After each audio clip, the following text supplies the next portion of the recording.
Nearly everyone in the world is part of some community, whether large or small, and all of these communities have similar needs. They need light, they need heat, they need air conditioning. People can't function very well when it's too hot or too cold. They need food to be grown or provided, distributed and stored safely. They need waste products to be collected, removed, and processed. People in the community need to be able to get from one place to another as quickly as possible. And a supply of energy is the basis for all of these activities. Energy in the form of electricity provides light and air conditioning. Energy in the form of heat keeps us warm, and energy in chemical form provides fertilizer, drives farm machinery, and transportation energy. Now, I spent 10 years working at NASA. In the beginning of my time there in 2000, I was very interested in communities, but this is the kind of community I was thinking of. A lunar community. It had all of the same needs as a community on Earth would have, but it had some very unique constraints. And we had to think about how we would provide energy for this very unique community. There's no coal on the moon. There's no petroleum. There's no natural gas. There's no atmosphere. There's no wind either. And solar power had a real problem. The moon orbits the Earth once a month. For 2 weeks, the sun goes down and your solar panels don't make any energy. If you want to try to store enough energy in batteries for 2 weeks, it just simply isn't practical. So nuclear energy was really the only choice. Now, back in 2000, I really didn't know too much about nuclear power, so I started trying to learn. Almost all of the nuclear power we use on Earth today uses water as a basic coolant. Now, this has some advantages, but it has a lot of disadvantages. If you want to generate electricity, you have to get the water a lot hotter than you normally can. At normal pressures, water will boil at 100 degrees Celsius. This isn't nearly hot enough to generate electricity effectively. So water-cooled reactors have to run at much higher pressures than atmospheric pressure. Some water-cooled reactors run at over 70 atmospheres of pressure, and others have to run at as much as 150 atmospheres of pressure. There's no getting around this. It's simply what you have to do if you want to generate electricity using a water-cooled reactor. And this means that you have to build a water-cooled reactor as a pressure vessel with steel walls over 20 centimeters thick. If that sounds heavy, that's because it is. Things get a lot worse if you have an accident where you lose pressure inside the reactor. If you have liquid water at 300 degrees Celsius and suddenly you depressurize it, it doesn't stay liquid for very long. It flashes into steam. So water-cooled reactors are built inside of big, thick concrete buildings called containment buildings, which are meant to hold all of the steam that would come out of the reactor if you had an accident where you lost pressure.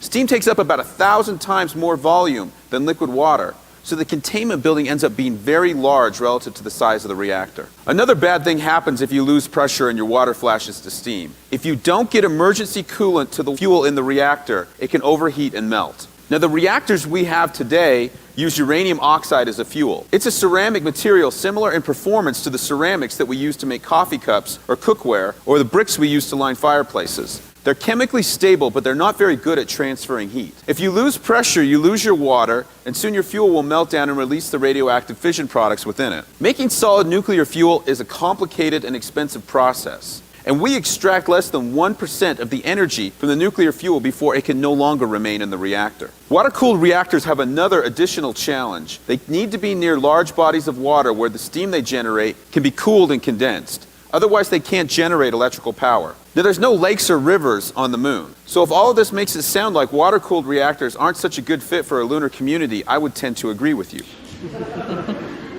You see, I had the good fortune to learn about a different form of nuclear power that doesn't have all these problems for a very simple reason.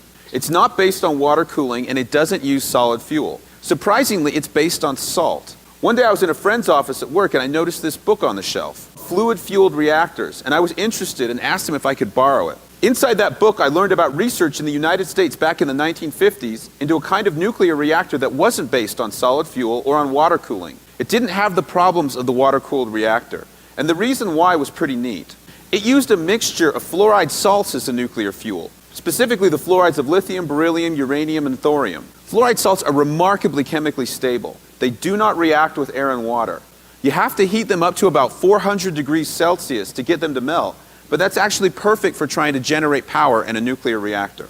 Here's the real magic. They don't have to operate at high pressure. And that makes the biggest difference of all. This means that they don't have to be in heavy, thick steel pressure vessels. They don't have to use water for coolant, and there's nothing in the reactor that's going to make a big change in density like water. So the containment building around the reactor can be much smaller and close-fitting. Unlike the solid fuels that can melt down if you stop cooling them, these liquid fluoride fuels are already melted at a much, much lower temperature. In normal operation, you have a little plug here at the bottom of the reactor vessel. This plug is made out of a piece of frozen salt that you've kept frozen by blowing cool gas over the outside of the pipe. If there's an emergency and you lose all the power to your nuclear power plant, the little blower stops blowing, the frozen plug of salt melts, and the liquid fluoride fuel inside the reactor drains out of the vessel, through the line, and into another tank called a drain tank. Inside the drain tank, it's all configured to maximize the transfer of heat, so as to keep the salt passively cooled as its heat load drops over time. In water-cooled reactors, you generally have to provide power to the plant to keep the water circulating and to prevent a meltdown, as we saw in Japan. But in this reactor, if you lose the power to the reactor, it shuts itself down all by itself without human intervention and puts itself in a safe and controlled configuration. Now, this was sounding pretty good to me, and I was getting excited about the potential of using a liquid fluoride reactor to power a lunar community. But then I learned about thorium, and the story got even better. Thorium is a naturally occurring nuclear fuel that is 4 times more common in the Earth's crust than uranium. It can be used in liquid fluoride thorium reactors to produce electrical energy, heat, and other valuable products. It's so energy dense that you can hold a lifetime supply of thorium energy in the palm of your hand. Thorium is also common on the moon and easy to find. Here's an actual map of where the lunar thorium is located. Thorium has an electromagnetic signature that makes it easy to find even from a spacecraft. With the energy generated from a liquid fluoride thorium reactor, we can recycle all of the air, water, and waste products within the lunar community. In fact, doing so would be an absolute requirement for success. We could grow the crops needed to feed the members of the community even during the 2-week lunar night using light and power from the reactor. It seemed like the liquid fluoride thorium reactor, or LIFTR, could be the power source that could make a self-sustainable lunar colony a reality. But I had a simple question. If it was such a great thing for a community on the moon, why not a community on the Earth? A community of the future, self-sustaining and energy independent. The same energy generation and recycling techniques that can have a powerful impact on surviving on the moon could also have a powerful impact on surviving on the Earth. Right now we're burning fossil fuels because they're easy to find and because we can. Unfortunately, they're making some parts of our planet look like the moon.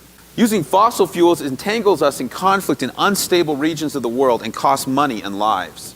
Things could be very different if we were using thorium. You see, in a LIFTR, we could use thorium about 200 times more efficiently than we're using uranium now. And because the LIFTR is capable of almost completely releasing the energy in thorium, this reduces the waste generated over uranium by factors of hundreds and by factors of millions over fossil fuels.